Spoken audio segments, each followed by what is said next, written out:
കാര്യം ഞാൻ ചോദിച്ചോട്ടെ, അതായത് ഇസ്ലാമിലെ നോമ്പ് എന്ന് പറയുന്നത് ഇസ്ലാമിലല്ല നോമ്പ്, ഒരുപാട് അടുത്ത നോമ്പ് ഉണ്ട്. ഞാൻ ഇസ്ലാമിലെ നോമ്പ് വെച്ച് ഞാൻ സംസാരിക്കും. കോപ്പി അത് കോപ്പി ഓക്കെ. സാർ പറയുന്ന പോലെ തന്നെ അംഗീകരിച്ചു. കോപ്പി തന്നെ കൂട്ടിക്കോ.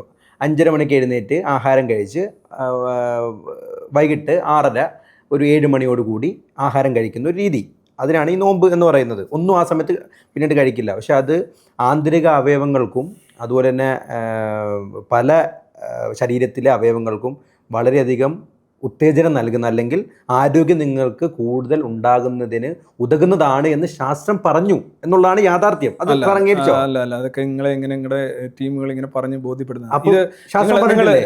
ചുമ്മാ എവിടെയാണ് ശാസ്ത്രം പറഞ്ഞു എന്ന് പറയുന്നത്? നിങ്ങൾക്ക് ആഹാരം ആവശ്യമുണ്ട്. ഇപ്പൊ ഉദാഹരണമായിട്ട് നിങ്ങൾ കുട്ടികളെ കുട്ടികളെ നോമ്പെടുക്കുന്നതിൽ ഒഴിവാക്കുന്നു, ഗർഭിണികളെ ഒഴിവാക്കുന്നു, വൃദ്ധജനങ്ങളെ ഒഴിവാക്കുന്നു, രോഗികളെ ഒഴിവാക്കുന്നു, ചിലർക്ക് വേണമെന്നുണ്ടെങ്കിൽ പിടിച്ചാൽ മതി എന്ന് പറയുന്നു. പിന്നെ വേറെ എന്തെങ്കിലും ടാസ്ക് ചെയ്യുന്നവരെ ഒഴിവാക്കുന്നു, അത് ഒഴിവാക്കുന്നു, ഇത് ഒഴിവാക്കുന്നു.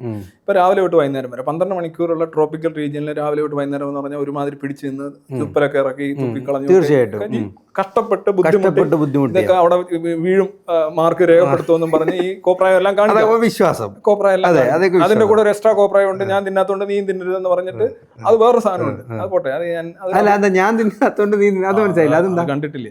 ഇല്ല, ഞങ്ങള് കഴിക്കുന്നില്ല, അതുകൊണ്ട് നിങ്ങളും കഴിക്കണ്ട. അത് ഗൾഫ് കൺട്രികളിലെ കാര്യമാണ്. അതിനോട് എനിക്കും വിയോജിപ്പാണ്.